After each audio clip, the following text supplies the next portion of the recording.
अल्लाह के नबी सल्लल्लाहु अलैहि वसल्लम ने आप पूरी हिस्ट्री खंगाल लें, कोई स्पेशल शॉपिंग नहीं की उन्होंने रमज़ान की। बेशक है। कोई अलहदा से पकौड़ों का एहतमाम नहीं किया, अलहदा से खजूरों का एहतमाम नहीं, इवन खजूरों का भी अलहदा से एहतमाम नहीं किया। आप बहुत कम बीमार होते थे क्योंकि आप खाना बहुत कम खाते थे और आपका एक्टिव लाइफस्टाइल था। ये दबा के जो खाना है और रोज खाना है, सुन्नत है ही नहीं है ये। आप इसलिए ज्यादा खाते हो कि सारा दिन भूखे रहना है, और शाम को इसलिए खाते हो कि सारा दिन कुछ नहीं खाया, तो दोनों टाइम आप कसर निकाल लेते हो। पिछले 2 साल से मैं हर रमजान में लोगों को बताता हूँ कि तवा पकौड़ा बना लें। अब वो परेशान होते हैं, तवा पकौड़ा कैसे? आपके मसल्स के अंदर इतना ग्लूकोजन होता है और आपके जिस्म के अंदर इतने ट्राइग्लिसराइड होते हैं कि आप इवन 2-3 दिन भी 72 घंटे तक तो अब आजकल ऑटोफेजी के लिए लोग कर रहे हैं ना, 72 घंटे के लिए वो कुछ नहीं खाते, तो सिर्फ भूख प्यास उन्हें एक दिन तंग करती है, उसके बाद नॉर्मल हो जाता है, तो सारा जिस्म उनका अपनी एनर्जी यूज करता है, तो कोई नहीं गिरता, कुछ भी नहीं होता। बिल्कुल ये ऐसे मिथ बनी हुई है। बिस्मिल्लाहिर्रहमानिर्रहीम रब्बि इश्रह ली सदरी व यस्सिर ली अमरी वहलुल उक़दतम मिन लिसानी यफ़क़हू क़ौली। अस्सलाम वालेकुम नाज़रीन, आप देख रहे हैं मुनीर अहमद पॉडकास्ट और आज ये पहली नशिस्त है मुनीर अहमद पॉडकास्ट की। इससे पहले जितनी भी मेरी पॉडकास्ट आई तकरीबन 200 एपिसोड आप देखते रहे हैं थिंक डिजिटल पॉडकास्ट के नाम से। इस सीजन के अंदर नाम चेंज किया गया है मुनीर अहमद पॉडकास्ट। एक नया सेट, नई टीम, नया जोश और नया वल्वला इंशाल्लाह। आज की इस नशिस्त के अंदर क्योंकि रमज़ान बिल्कुल अराउंड द कॉर्नर है, डिस्कशन करने के लिए आज मेरे साथ एक ऐसी शख्सियत मौजूद है। जब मैं कंटेंट नहीं करता था, और ये पाकिस्तान में शायद मेरे नॉलेज के मुताबिक पहले शख्स हैं जिन्होंने मोरिंगा के ऊपर बात करनी शुरू की, और उसके बाद बेतहाशा वीडियोस पिछले कई सालों से बनाते चले आ रहे हैं। ना सिर्फ इनका सोशल मीडिया के हवाले से एक एक्सटेंसिव एक्सपीरियंस है, बल्कि बहुत प्यारा गाइड करते हैं और बहुत प्यारा बोलते हैं। डॉक्टर शहजाद बसरा साहब, अस्सलाम वालेकुम सर। वालेकुम अस्सलाम। सर मैं बड़ा मशकूर हूँ और आज थोड़ा सा नर्वस भी हूँ, 2 वजह से। पहला ये कि एक नया सीजन शुरू कर रहे हैं, एक नई टीम, नया वल्वला, नया स्टूडियो, और दूसरा सर आप मेरे सामने बैठे हैं, तो मैं उम्मीद करता हूँ कि सर आज आप मुझे काम करेंगे। माशाल्लाह, बहुत मुबारकबाद, आपने बहुत अच्छा 200 से ज्यादा आपने बना चुके हैं। अल्हम्दुलिल्लाह सर, और आइंदा के लिए मैं आपके लिए दुआ गो हूं। सर बहुत शुक्रिया। अच्छा डॉक्टर साहब, सबसे पहले हम बात करते हैं रमज़ान के हवाले से। रमज़ान बिल्कुल अराउंड द कॉर्नर है। पाकिस्तान में अमूमी तौर पे 2 तरह के रोज़े रखे जाते हैं। पता नहीं ये बात कहनी चाहिए नहीं। एक तो है जो इस्लामिक रोज़े हैं, दूसरा मैं हमेशा कहता हूँ कि पाकिस्तानी रोज़े। आई एम श्योर कि आप इससे इत्तफाक करेंगे कि पाकिस्तानी रोज़े ये हैं कि जनाब रोज़े आ गए हैं, हुण तो सिर्फ लंब लानी असी खाण पीन दी, किलो के हिसाब से सर, केजीज के हिसाब से माशाल्लाह फूड कंज्यूम किया जाता है। तो इसके हवाले से सर आप क्या कहना चाहेंगे कि कौन से रोज़े रखने चाहिए, इस्लामिक या पाकिस्तानी? जो रमज़ान के रोज़े हैं, वैसे तो अल्लाह के नबी सल्लल्लाहु अलैहि वसल्लम नफली रोज़े बहुत ज़्यादा रखा करते थे। जी बेशक। अगर हम देखें साल के 365 दिन, तो उस पे शायद एक दिन हमने कैलकुलेट किया तो तकरीबन 50% जो दिन थे, यानी आधा साल आप सल्लल्लाहु अलैहि वसल्लम रोज़े की हालत में होते थे। बिल्कुल। लेकिन वो तो नफली। जी। अब जो रोज़े हैं रमज़ान के, रमज़ान के रोज़े अल्लाह के नबी सल्लल्लाहु अलैहि वसल्लम ने, आप पूरी हिस्ट्री खंगाल लें, कोई स्पेशल शॉपिंग नहीं की उन्होंने रमज़ान की। बेशक ऐसी है। कोई अलहदा से पकौड़ों का एहतमाम नहीं किया, अलहदा से खजूरों का एहतमाम नहीं, इवन खजूरों का भी अलहदा से एहतमाम नहीं किया, कोई सत्तू जौ का भी अलहदा से एहतमाम नहीं किया। हाँ, अलहदा से एहतमाम किया इबादत का। तो खाना पीना जो घर में मौजूद होता था जी, अल्लाह के नबी सल्लल्लाहु अलैहि वसल्लम ने उसी से सहर की और उसी से ही अफ्तार की। कोई अलग से ना सहर है ना अफ्तार है ही नहीं है।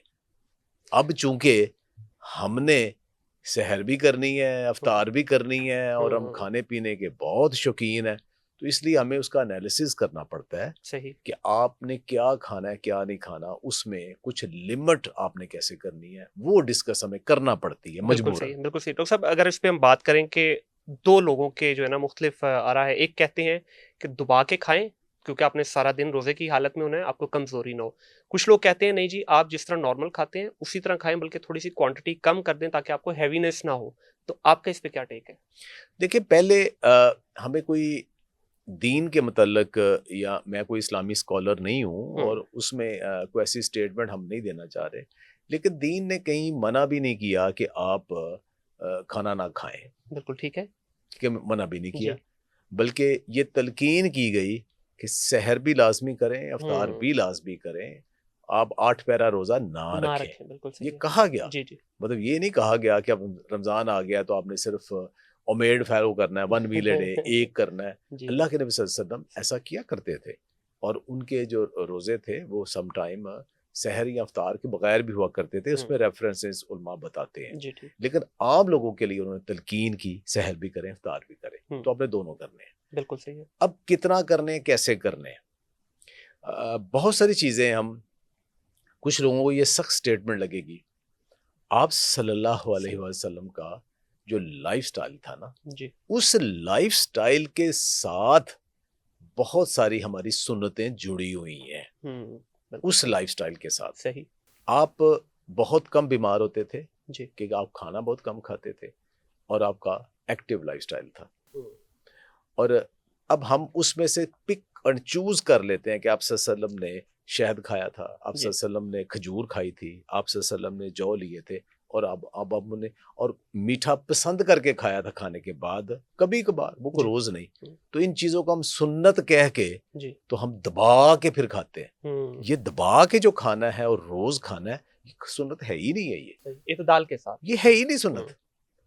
अच्छा, अब जो चीजें सारी, अब सहर अफ्तार आ गई, रमजान आ गया, अब आपने सहर भी करनी है, अफ्तार भी करनी है, तो सहर के लिए पहले देख लें कि सहर के लिए क्या है। आम तौर पे हमारे यहाँ एक टिपिकल वही मैदे जैसे पराठे, जो बाजार का कुकिंग ऑयल है उसके साथ वो बड़े हैवी, और 2-2 3-3 पराठे आप खाते हो। आप इसलिए ज्यादा खाते हो कि सारा दिन भूखे रहना है, और शाम को इसलिए खाते हो कि सारा दिन कुछ नहीं खाया हमने, तो दोनों टाइम आप कसर निकाल लेते हो। तो वो पराठे और उन पराठों के साथ दही भी, कोई सालन भी, कोई बाकी चीजें भी, ये आमतौर पे हमारे यहाँ होता है। अब पराठा अगर आप खाना चाहते हैं तो आप अपना लाइफस्टाइल देख लें। अब अपने आप को पूछ लें कि आप डिजर्व करते हो तो खा लें। बिल्कुल ठीक। अगर आप खुद समझते हो, आपका दिल कहता है कि मैं डिजर्व करता हूं ये पराठा, तो खा लें आप पराठा। बिल्कुल सही है। अच्छा, अब 2 चीजें मैं कभी भी रिकमेंड नहीं करूंगा।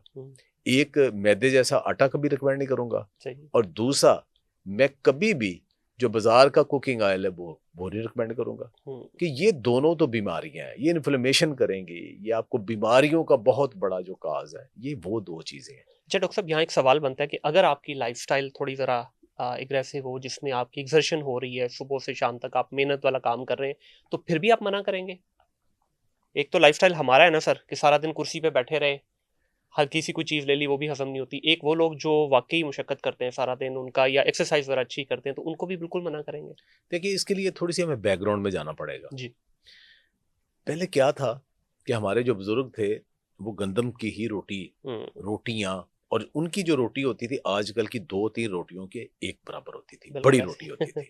100-150 ग्राम से कम रोटी नहीं होती थी, बहुत बड़ी होती थी। और वो रोटियां दिन में कम से कम 6 तो वो जरूर खाया करते थे।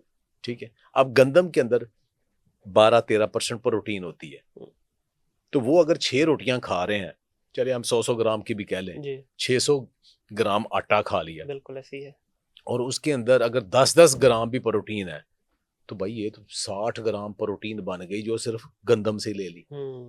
ठीक है, बाकी चीजें अलग है। तो 2 उन्होंने दूध, दही, बाकी चीजें लेनी थी, सालन लेना था, दाल तो कभी कभार पकती थी, गोश्त तो ना होने के बराबर था, तो बाकी मिल मिला के उनकी कुछ 70-80-90 ग्राम प्रोटीन बन जाती थी।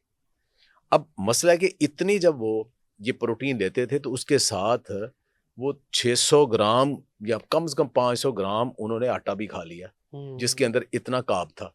कार्ब के अंदर क्या है, ग्लूकोज है ना, तो वो ग्लूकोज बर्न करना है ना, तो वो कर लेते थे। सही। तो कोई मसला नहीं था, कत्तन कोई मसला नहीं था, बल्कि एडिशनल उन्हें मीठा खाना पड़ता था, गुड़ खाना पड़ता था, शरबत पीने पड़ते थे, मशक्कत इतनी करते थे कि उनकी तो एनर्जी पूरी नहीं होती थी, इसलिए उन्हें कुछ नहीं होता था, कुछ नहीं होता था, उन्हें पराठे हलाल थे, जायज थे। अब मसला ये कि जब आपने बैठना है, तो फिर उसकी प्रोटीन तो हो गई ठीक, वो भी आपने मैदे जैसा आटा ले लिया, अब बाकी जो इतने कार्ब है वो कहाँ जाने, वो हम बर्न नहीं करते। प्रॉब्लम आ गया यहां से, सारी बीमारी शुरू हो गई यहां से।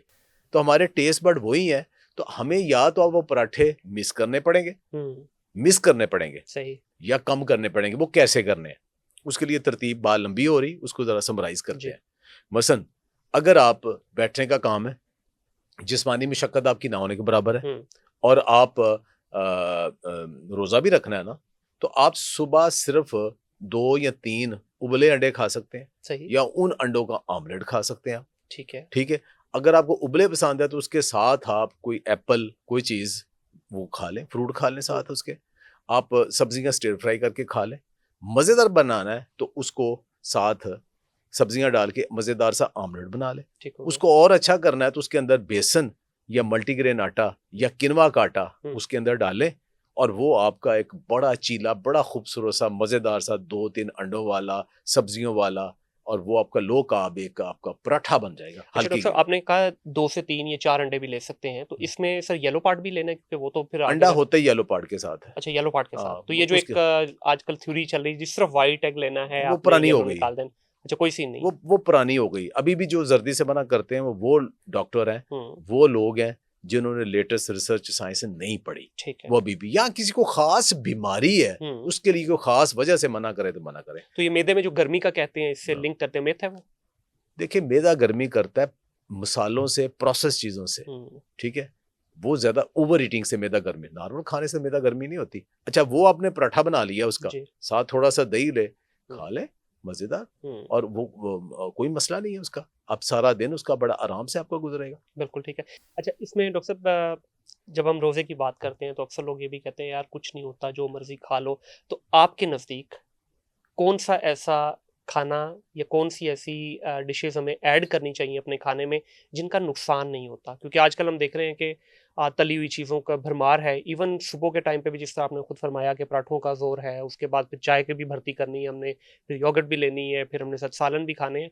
तो एक बैलेंस क्या होना चाहिए सहर और अफ्तार दोनों का, बता पहली तो ये चीज कि हमारे अंदर कोई कुहान नहीं है, दीजिए। कोई ऐसा सिस्टम नहीं है कि आज हमने खा लिया तो पानी भी स्टोर कर लिया, हाँ, और हमने जो खाना है वो चर्बी की शक्ल में इतना स्टोर कर लिया कि अगर 4-5 दिन भी हमें खाना पीना नहीं मिलेगा तो हम कर लेंगे। इंसान के अंदर ऐसा सिस्टम नहीं है। जी, आप ज्यादा पानी पिएंगे, ज्यादा मशरूबात पिएंगे, तो आपको ओवर यूरिनेशन और वाटर टॉक्सिसिटी भी हो जाएगी, मिनरल डाइल्यूट भी हो जाएंगे जी, आपको, वो ऑस्मोसिस का प्रोसेस भी डिस्टर्ब हो जाएगा। तो अब फायदे की बजाय उल्टा न्यूट्रिएंट की डेफिशिएंसी भी आप में हो जाएगी। और जिन लोगों को थोड़ा सा यूरेन यानी पेशाब की ज्यादती का मसला होता है, वो ज्यादा पी के 10-11 बजे तक ना वो सो सकेंगे, हाँ, ना कुछ कर सके, वॉशरूम के चक्कर लगते जाएंगे और उल्टा एग्जॉस्ट हो जाएंगे, उनकी ट्रू, उल्टी तबीयत खराब हो जाएगी। और इसी तरह जब आप ज्यादा खाएंगे तो फिर आपका मैदा आपके साथ नहीं देगा और आप सो नहीं सकेंगे, आप डिस्टर्ब रहेंगे, और उसके साथ सारे वो ब्लोटिंग और ये प्रॉब्लम सारे होंगे। बिल्कुल, तो आप नॉर्मल खाएं, बिल्कुल जितनी नॉर्मल आपको भूख होती है आप उतना ही खाएं, ठीक और है, उसमें लो कार्ब वाला आप जो नाश्ता करते हैं ना उसी को सहर में ले जाएं। कोई अलग से चीज करने की जरूरत नहीं है। बिल्कुल ठीक, अगर आपको अंडे नहीं सूट करते किसी वजह हुँ, से, अगर जर्दी किसी वजह सूट नहीं करती, सफेदियां ले लें। ठीक है, अगर वो भी सूट नहीं करती तो फिर आप चने ले लें, हुँ, घर के बनाए हुए चने, उनके साथ आप मल्टीग्रेन आटे की या इसी तरह जो किनवा की या बेसन की छोटी सी एक रोटी खा लें, हुँ, साथ कोई ना कोई फ्रूट ले लें, थोड़ा सा दही ले लें, वो आपकी सैर हो जाएगी। चाय पीनी है तो पी लें, देखें, हुँ, वो उसके लिए मैं आपको मना नहीं करता। कोशिश करें कि उसका एक बहुत ज़्यादा वो स्ट्रांग ना हो और उसमें दूध कतरे बेहतर हो, तो ये कर लें, कुछ नहीं होता। ठीक हो गया। और उसके अब बाद जी, जी। जी, उसके बाद सर हम आ जाते हैं थोड़ा अफ्तार की तरफ। अफ्तार में ख़ास तौर पे मेरा नहीं ख़्याल कोई घर ऐसा बचा होगा जिसमें पकोड़े, समोसे, रोल, फिर चना चाट, फिर फ्रूट चाट और फिर पता नहीं और क्या-क्या कुछ बनता है। तो इससे सर क्या कहना चाहेंगे? और ख़ास तौर पे सर मशरूब पे लाज़मी बात कीजिएगा कि ठंडे मशरूब इतने ठंडे होते हैं कि पहले दूसरे रोज़े में गला ही चोक कर जाता है आपका। देखें, जो आपने इफ्तार करना है ना, इफ्तार से पहले हुँ, या तो आप जिम जाएँ या वॉक करें, कम से कम 1 घंटा एक्सरसाइज करें। ठीक है। सर्दियाँ हैं, हुँ, कोई मसला नहीं है, कुछ नहीं होता। हुँ, सहर के बाद हल्की सी फजर के बाद थोड़ी सी वॉक कर लें, 15-20 सही, मिनट, लंबी ना करें। ठीक है। लेकिन असर के बाद जब जहाँ आपको टाइम मिलता है, आप ज़रूर एक्सरसाइज करें। ठीक है?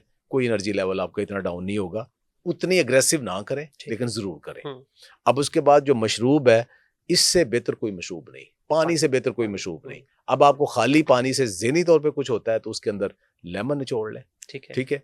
अब उसके साथ उसको मिंट मार्गरेटा घर में खुद बना लें। हुँ, अब पुदीना आपके घर में अगर लगा हुआ है, उसको क्रश करके रख लें, 1 चम्मच पुदीना इसके अंदर डाल लें, हुँ, लेमन डाल लें, मीठा करना है स्टीविया डाल लें, हुँ, अगर किसी को कोई मसला नहीं, जिम शिम करता है, चीनी भी डालनी थोड़ी बहुत डाल ले, ठीक है, तो वो बना ले, उसमें सोडा ना डालें बस, बिल्कुल तो सही वो कहा। बना लें। इसके साथ अगर ताज़ा मोरिंगा के पत्ते आपके पास हैं तो वो भी क्रश करके डाल सकते हैं।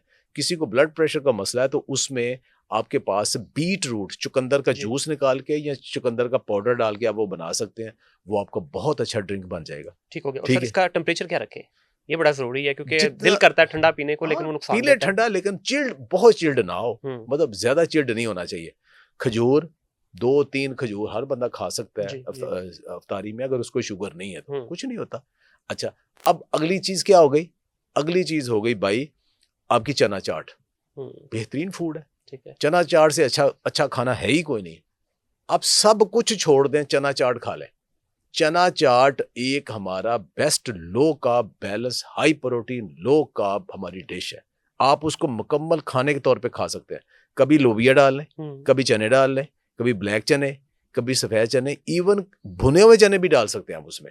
साथ यस, अच्छा। साथ उसमें क्या है, सैलड है ना, हाँ जी, खीरा डालना है, जी, जी। टमाटर डालना है, हुँ, प्याज हुँ, डालना है, और उसमें आपने पुदीने की चटनी डालनी है, आपने हुँ। थोड़ा दही डालना है, यही होता है ना। जी, ऐसे ही ये है, सारी ऐसे ही। हेल्दी चीजें हैं। बिल्कुल सही। चना चाट बहुत अच्छी। अच्छा, घर में दही बड़े अगर घर में बनाए हैं, बड़े किसके बनते हैं? पहले माश की दाल के बनते थे, आजकल वो बेसन के बनते हैं। जी, ऐसे ही। अब उसका कुकिंग ऑयल थोड़ा अच्छा कर ले तो घर में अगर दही बड़े बने हैं हुँ, तो वो खाएं, बहुत अच्छी फूड है, बुरी बिल्कुल फूड सही। है ही नहीं है।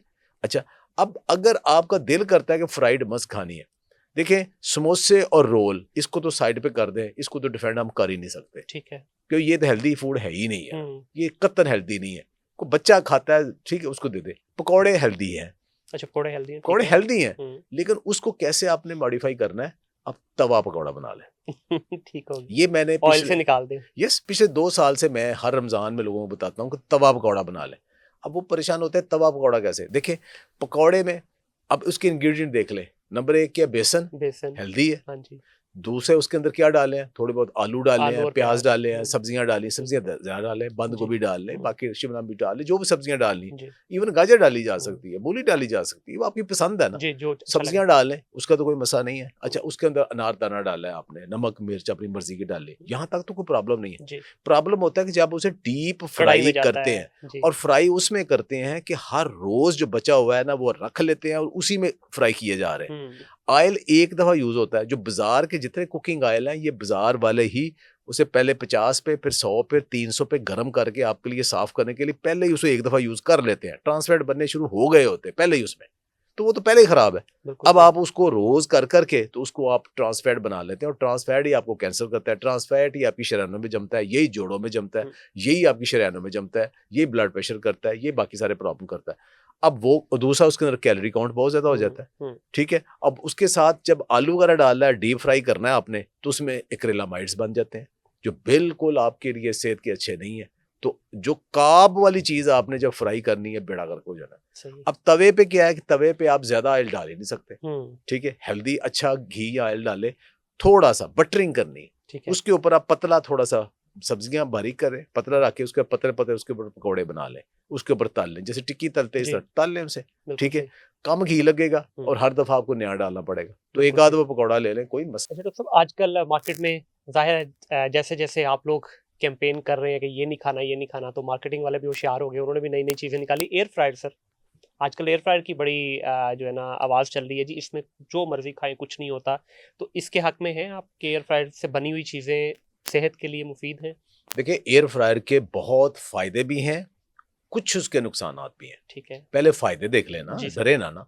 फायदे ये हैं कि थोड़े टाइम में, साफ सुथरे टाइम में, बगैर घी के हुँ, आपका खाना बन गया, सही। आपके पकौड़े बन गए, हुँ, आपकी कोई फूड भी बन गई।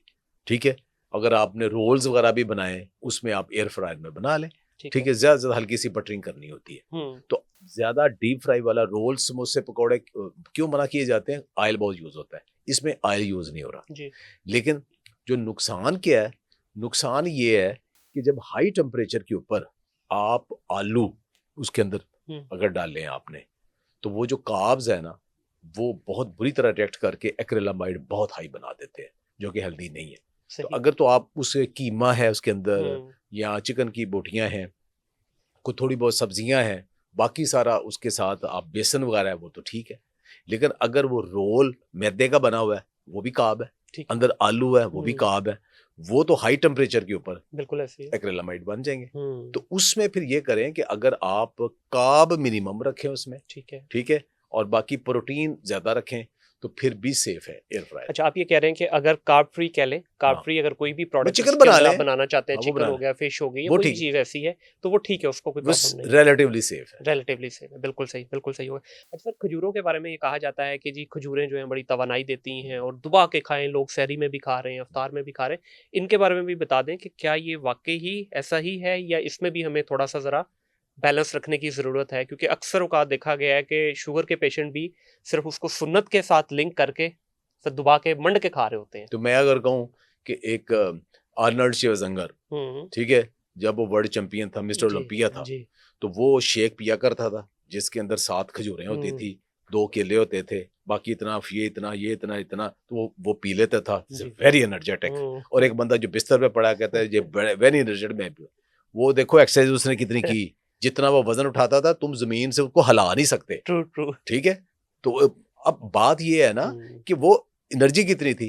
जिस बंदे ने सुबह 2 खजूरें खा के या थोड़े से जौ खा के रोजा रखा हुआ है जी। और सारा दिन बगैर बिजली के, वो मक्के में दिसंबर में भी आपको पसीना आता है, हुँ, दिसंबर में भी पसीना बिल्कुल, आता है, बिल्कुल तो ऐसे ही। सारा मतलब कि गर्मी में हुँ, बगैर एसी के सारा दिन वो अंदर बैठे नहीं रहे, काम कर रहे हैं, आ जा रहे हैं, और शाम को अगर उन्हें को 2-4 खजूरें मिल जाती हैं तो वो एनर्जी है। सही। लेकिन एक बंदा जो इस अंदर कमरे में बैठा हुआ है, सर हिल के नहीं देखा, उसके लिए तो 1 खजूर भी ज्यादा हो गई। बिल्कुल अपनी सही। एक्टिविटी देखे पहले, अगर आप जिम वगैरह करते हैं, पहले आप करके आए, खाएं, कुछ नहीं होता। बिल्कुल ठीक। अच्छा, जिम की सर आपने बात की, इसमें कुछ लोगों का ये होता है कि एनर्जी बिल्कुल लो हो जाती है हो और जाए, गिरने के बराबर हो हो जाए, हो जाते हैं, जाए, हो जाए, तो करने चाहिए फिर जो भी? गिर जाएगा वो मेरे पास आ जाए।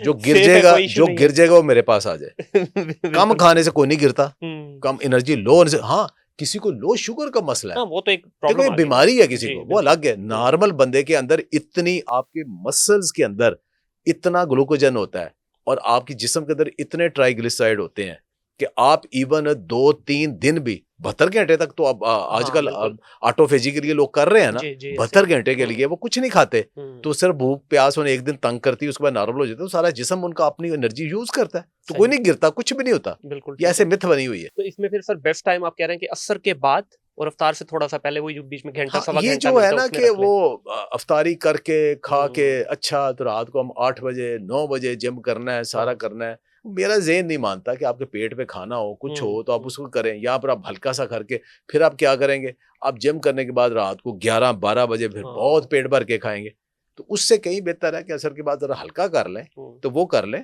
ताकि आप बेहतर अंदाज में हाँ, करें। ताकि आपकी आगे फिर सहरी खराब ना हाँ, हो, तो क्योंकि रात सारी अदरवाइज आपकी। आपका जिम अवेलेबल ही नहीं है, कुछ नहीं है, वो हाँ, ये खुलता भी ही है, लेट है, बिल्कुल ऐसे ही तो है। उसमें फिर आपको टाइमिंग थोड़ी सी पर अपना खाना पीना थोड़ा सा लाइट रखना पड़ेगा फिर। बिल्कुल तो ठीक है। सहर जरा अच्छी कर लें, हुँ, अफ्तारी फिर लाइट करें, एडजस्ट करना पड़ता है फिर, हुँ। और क्या। अच्छा डॉक्टर साहब, शहर को लेके भी बहुत सारे लोगों ने आजकल एक फैशन बना लिया, रात को लेट नाइट तक जागते हैं, 2 ढाई बजे सहरी की या खाना खाया, सो गए उसके बाद, ठीक है? वो कहते हैं जी हमारी सहरी हो गई। तो इसके बारे में क्या कहना चाहेंगे? देखिए, मजहबी मामलात में ज्यादा बात करें ना तो लोग उसको अदरवाइज ले लेते हैं। हुँ, तहज्जुद की नमाज क्या है कि आप अर्ली सो गए, जी। और फजर की नमाज यही है हुँ, कि उस टाइम जब नींद का गलबा है ना, हुँ, उस टाइम आप उठें और पढ़ें। ये कहीं लिखा ही नहीं है कि सारी रात जाग के आप फजर पढ़ के फिर सोएं। सही। ये कहीं लिखा ही नहीं हुँ, कि आप फजर पढ़ के सोएं और उसके बाद फिर 12 बजे तक सो लें। ये हमारे दीन का हिस्सा तो नहीं है, ये ठीक है। कतई नहीं है। अब इसके ऊपर जो मैं को फतवा नहीं अपने ऊपर हुँ, लगवाना चाहता, लेकिन जो मेरी अंडरस्टैंडिंग है वो ये है कि आप अर्ली नींद छोड़ के उठ के आपने तहज्जुद पढ़नी है, हुँ, सहर करनी है और फजर पढ़नी है। ठीक हो गया, बिल्कुल ये सही। कंसेप्ट ही नहीं है अगर आज जाग के आपने फिर करनी, हुँ, कतई ये कंसेप्ट है ही नहीं है।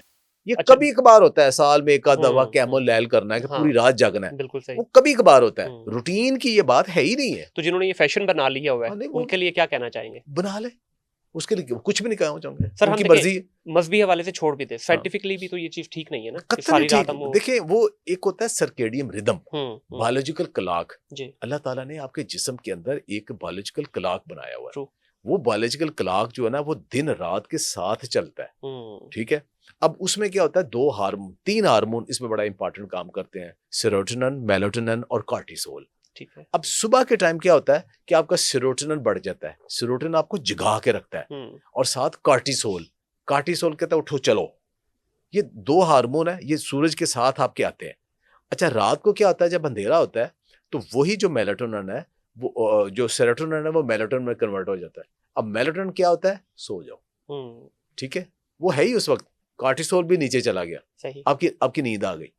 अच्छा, अब अगर आपने इनको जबरदस्ती अपना बायोलॉजिकल क्लॉक डिस्टर्ब कर लिया है तो आप नेचर के साथ खिलवाड़ा कर रहे हो और वो आप भुगतोगे। बिल्कुल सही, कहीं ना कहीं उसका हाँ, आपको वो आएगा लास्ट में। भुगतोगे, वो नेचर नहीं है। बिल्कुल सही है। अच्छा सर, बहुत सारे लोग पानी को लेके बड़े कंसर्न्ड होते हैं, सुबह सहरी के टाइम पे भी बहुत ज्यादा पानी पी लेते हैं, फिर जब अवतार होता है तो उस वक्त भी एक खजूर ली या कोई किसी भी चीज से रोजा खोला और 3-4 गिलास पानी के पी लिए और उसके बाद फिर बॉडी इस तरह गिरती है कि फिर आप नमाज के काबिल भी नहीं रहते। तो पानी का भी थोड़ा सा बता दीजिए कि क्या बेस्ट तरीका है पीने का और कितना पीना चाहिए, नॉर्मल रूटीन से एक्स्ट्रा डोज लेनी चाहिए पानी की या नहीं?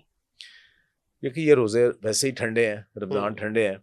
अब इसमें अगर आप ज्यादा पानी पिएंगे सहर को जी। तो क्या होगा, वाटर टॉक्सिसिटी कर देगी, हम्म, तो और आपकी डाइल्यूशन ज्यादा हो जाएगी। आपको यूरिन इतना आएगा, ना आप सो सकेंगे ना रेस्ट कर सकेंगे, तो ऑफिस में भी काम में भी आप डिस्टर्ब रहेंगे और आपने जितना भी पानी पिया ना वो 11 बजे तक निकल जाएगा। जी ऐसे ही है। ठीक है, अब किडनी फिल्टर नहीं हो रहे, वो उल्टा नुकसान कर रहे हैं। तो हम्म, ज्यादा पानी पीना, ज्यादा लस्सी पीनी, ज्यादा मशरूब पीने वो तंग करेंगे। और इसी तरह अगर आप अफ्तार में ज्यादा करेंगे तो वो आपको फिर जो आपने तरावी पढ़नी है, इशा की नमाज पढ़नी है, तो वहां भी आपको ये डिस्टर्ब करेगा, तो उसको भी जरा आपने कंट्रोल करना है।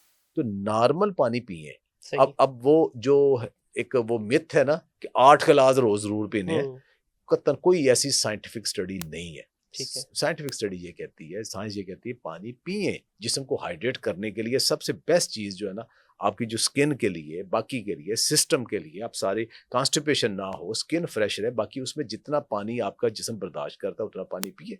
और ये हर बंदे के लिए अपना है, वो एक हाँ, फिक्स रूल यही नहीं है। मेरा सर सवाल था कि आपने बड़ा वैलिड पॉइंट। अब 8 गिलास हम कह तो देते हैं, बट कुछ लोग ऐसे हैं बेचारे 1 गिलास के बाद अफारा हो जाता है। कुछ ऐसे हैं बैठे-बैठे 3-3 गिलास पी लेते हैं, उनको कुछ भी मैं नहीं होता। पूरी सर्दियों पूरे दिन में हुँ, मैं 3 या 4 गिलास से ज्यादा पानी मैं पी नहीं सकता। हुँ, अगर पी लूंगा तो तो ज़्यादती हो जाएगी, वो फिर ज्यादा वॉशरूम हो जाएगी, मैं नहीं बार-बार। पी सकता।